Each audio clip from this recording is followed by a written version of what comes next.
Well, what a pay-per-view, man. And you know, WWE, I said this at the end of my last thing for my live reactions and a little mini review. WWE, if you can hype up and live up to the hype with a pay-per-view like this, Money in the Bank, which essentially is nothing more than an in-your-house pay-per-view. Basically, that's in-your-house Money in the Bank. That's all it is. But if you can live up to the hype of doing that, why can't you live up to the hype with shows like WrestleMania this year? Why can't you live up to the hype of doing a show like the Royal Rumble? Or even last year? Why can't you live up to those hypes? I mean, if you could live up to the hype and put on a decent show for $45, which I think is probably worth more than that, with the ending we got, then why can't you do it for the other matches? Why can't you?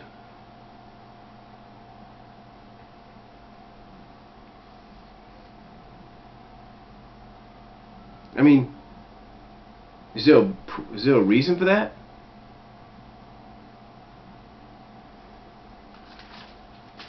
Is there a reason? I hope not. Because that lived up to all the expectations you put into it. That's how you put on a pay-per-view. That's how you tell a story. Heck, I mean, John Cena tried to go, during that match, tried to go for his 5-knuckle shuffle. Not once, but twice. And on the second time he got it, the first time it got blocked with a kick to the head. In his attitude adjustment, a couple of times, he hit it probably 2-3 times, and Punk kicked out. That's telling a story. That's basically telling a story of a wrestler named CM Punk that says, hey, I'm not going to get pinned with a Death Valley driver. I mean, for those, I'll say this, for those that were against John Cena, that hated him, you got to give him respect for this match. He put CM Punk over. He let CM Punk win the championship. The only question is where they go from here. But if WWE can put so much stock and live up to the expectations of that pay-per-view, of this pay-per-view right here, then why can't they live up to it all the other times? Huh? Why can't they? I mean, what's going to happen? I mean, the advertised match for SummerSlam is John Cena, Alberto Del Rio. What's going to happen leading into that? We don't know. But the thing is, WWE, if you could do what you did here, why couldn't you do it with all the other big-time shows? Like Royal Rumble, WrestleMania, and SummerSlam. I don't get it. That was a WrestleMania quality pay-per-view. That's what WrestleMania should have been like. I mean, I enjoyed WrestleMania. I did. I have it right here and on my Big Events DVD. But couldn't you live up to the hype of it like that? Couldn't you do something like that with it? I mean, wow. But overall, let's talk about the pay-per-view in detail here. The opening match was the SmackDown Money in the Bank match. Great match, great 30-minute match, back and forth. I thought Cody was going to win it on occasions. My dark horse that I predicted, that did not happen. Instead, Daniel Bryan, the surprise pick, Bryan Danielson, ends up winning it and will get a future world title shot. I don't know when he's going to cash it in, but apparently this shows you that WWE now has promise in Daniel Bryan. Finally. The Divas match, like I said, was decent. Went a little longer than I think those at other shows here on YouTube would expect. They did a decent match. Give them both credit, and Kelly did win as everybody predicted.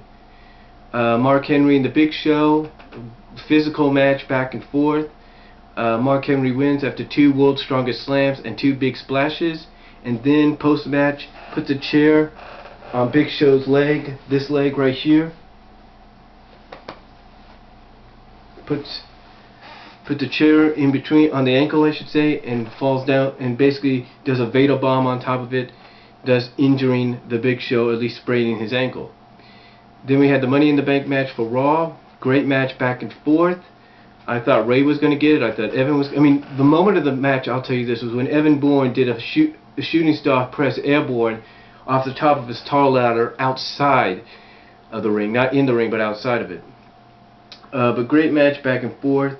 I mean, both Money in the Bank matches were great. Alberto Del Rio does win after, like I said in my reactions, he pulled the mask off Rey Mysterio, thus getting Rey Mysterio out of the picture and thus allowing him to win. So he's the only one that everybody predicted would win a Money in the Bank match that did win. The World Heavyweight title match was a great match, back and forth. Christian did everything he could at the beginning to get Randy disqualified, but in the end he did eventually get it. He spit in Randy's face, literally spit in his face.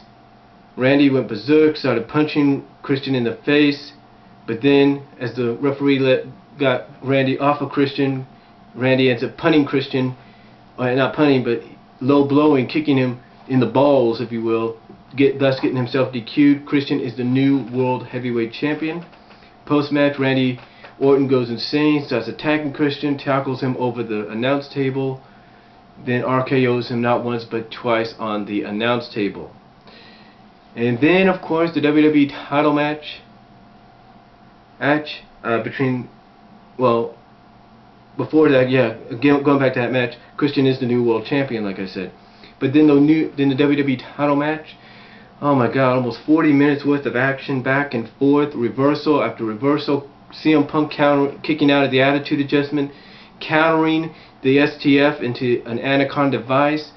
I mean, John Cena suplexing CM Punk out of the ring and onto the floor. I mean, just back and forth action. And just when you thought Vince McMahon was going to pull a Chicago screw job on CM Punk, John Cena breaks the STF,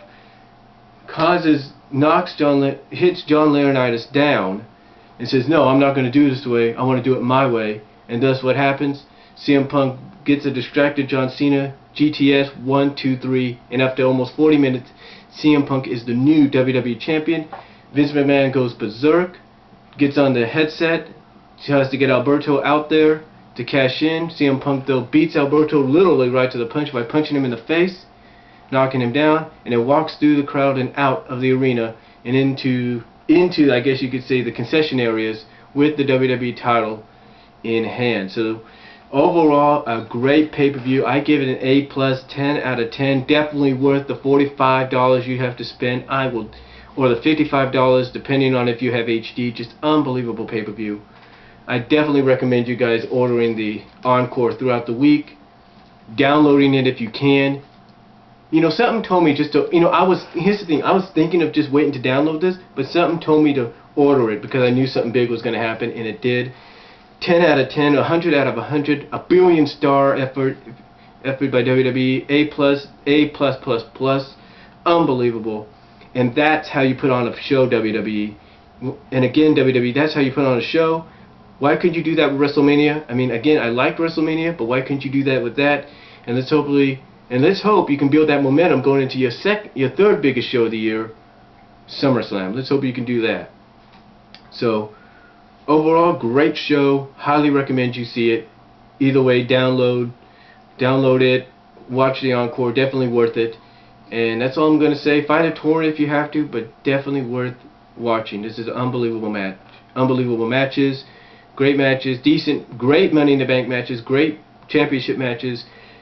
Decent Divas match. Decent physical strongman match. And overall, just a terrific pay-per-view. Definitely, like I said, what's the $45 you spend, or $55 if you got HD. And that's all I'm going to say. Comment down below, and I'll talk to you all later.